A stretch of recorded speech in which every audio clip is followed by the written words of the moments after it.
دفعہ کا ذکر ہے، ایک ملک کا بادشاہ تھا۔ وہ اپنا ہر مشورہ اپنے وزیر سے کرتا تھا اور وزیر بھی بادشاہ کا بہت خیال رکھتا تھا۔ وہ بادشاہ کا بہت وفادار تھا اور بہت عقل مند بھی، اور ہر مشکل سے مشکل مسئلے کا حل نکال لیتا تھا۔ ایک دن بادشاہ اور وزیر کے درمیان کسی بات پر جھگڑا ہو گیا۔ بادشاہ نے وزیر کو بہت برا بھلا کہا۔ وزیر کا بہت دل دکھا اور وہ محل سے چلا گیا۔ وہ بھی کام کی وجہ سے بہت تناؤ کا شکار تھا، اس لیے وہ کچھ دنوں کے لیے محل میں واپس نہیں جانا چاہتا تھا۔ راستے میں ایک آدمی وزیر کو ملا۔ اس نے وزیر کو پہچان لیا۔ آدمی نے کہا، آپ بادشاہ کے مشہور اور پسندیدہ وزیر ہیں۔ وزیر نے ہاں میں سر ہلایا۔ آخر مجھے آپ سے مل کر بہت خوشی ہوئی ہے۔ میں نے سنا ہے کہ آپ کسی بھی مسئلے کو آسانی سے حل کر سکتے ہیں اور آپ بہت رحم دل ہیں۔ آپ لوگوں کی مدد کے لیے ہمیشہ تیار رہتے ہیں۔ وہ آدمی بہت غریب لگ رہا تھا۔ وزیر نے کہا کہ آپ میری ایک مدد کریں گے؟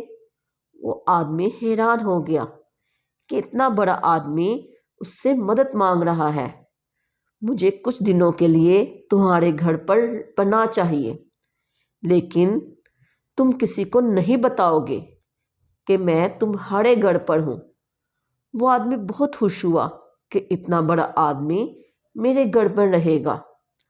آدمی نے کہا، جب تک آپ چاہیں میرے گھر میں رہ سکتے ہیں، مجھے بہت خوشی ہوگی۔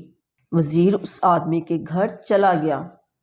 اس دوران بادشاہ بھی وزیر سے ناراض رہا اور اس کی غیر موجودگی کو نظر انداز کر دیا، لیکن بادشاہ زیادہ دیر تک ایسا نہیں کر سکتا تھا کیونکہ بادشاہ اپنا ہر مسئلہ وزیر کو بتاتا تھا۔ اب اس کے پاس کوئی ایسا انسان نہیں تھا جو اسے ٹھیک سے مشورہ دے۔ چنانچہ پورے ملک میں وزیر کی تلاش شروع کی، لیکن وزیر کہیں نہ ملا۔ تو بادشاہ نے وزیر کو تلاش کرنے کا ایک منصوبہ بنایا جس کے ذریعے وہ وزیر کو تلاش کر سکتا ہے۔ اگلے دن بادشاہ نے اعلان کیا کہ وہ ایک مقابلہ کروا رہا ہے جس کے جیتنے والے کو 200 سونے کے سکے دیے جائیں گے۔ چیلنج یہ تھا کہ دھوپ میں چھتری کا استعمال کیے بغیر سائے میں رہیں۔ صبح میدان میں بہت سے لوگ آئے۔ بہت سے لوگوں نے کوشش کی، لیکن کوئی بھی ایسا نہ کر پایا۔ اگلے دن پھر بہت سے لوگ آئے، لیکن کامیاب نہ ہو سکے۔ بادشاہ جانتا تھا اس چیلنج کو صرف اس کا وزیر ہی حل کر سکتا ہے۔ وزیر جس آدمی کے گھر رہ رہا تھا اسے اس بات کی خبر ملی، تو اس نے وزیر سے اس کی مدد کرنے کی درخواست کی، کیونکہ وہ پہلے ہی سے پیسے کی کمی کا شکار تھا۔ تو وزیر نے اس آدمی کو سمجھایا کہ اسے کیا کرنا چاہیے۔ اگلی صبح رعایا اور بادشاہ اس آدمی کو دیکھ کر حیران رہ گئے۔ اس نے اپنے سر پر جوٹ کے تاروں کی بنی ہوئی ایک چارپائی اٹھا رکھی تھی۔ اس طرح وہ چھتری استعمال کیے بغیر سائے میں تھا۔ بادشاہ کو فوراً سمجھ آ گئی کہ اس کے خیال کے پیچھے کون ہو سکتا ہے۔ وہ اس آدمی کے پاس گیا اور پوچھا کہ کس کا خیال ہے۔ وہ شخص الجھن میں تھا کیونکہ اسے وزیر نے بتایا تھا اور یہ بھی کہا تھا کہ کسی کو معلوم نہ ہو میں تمہارے گھر میں رہ رہا ہوں۔ تو اس آدمی نے کہا، حضور، ایک آدمی ہے جو چند دنوں سے میرے گھر میں رہ رہا ہے۔ بادشاہ نے اس آدمی کو حکم دیا کہ اس کے گھر لے جائے۔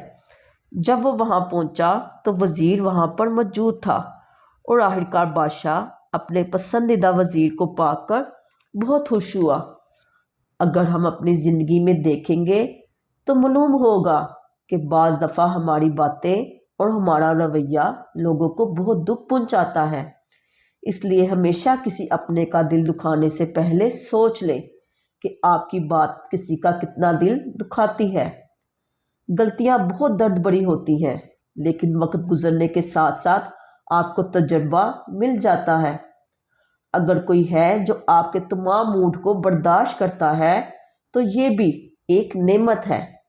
آپ کا منہ ایک بندوق کی طرح ہے اور آپ کے الفاظ گولی کی طرح ہیں۔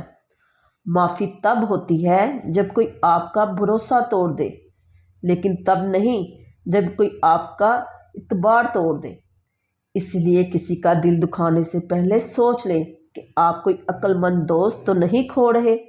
اگر آپ کو انکریج ٹیچ کی ویڈیو پسند آ رہی ہے تو ویڈیو کو لائک کریں، اور میرے چینل پہ جو بھی نئے ہیں وہ میرے چینل کو سبسکرائب کریں اور بیل آئیکن کا بٹن ضرور دبائیں تاکہ میری اگلی ویڈیو آپ کو مل سکے۔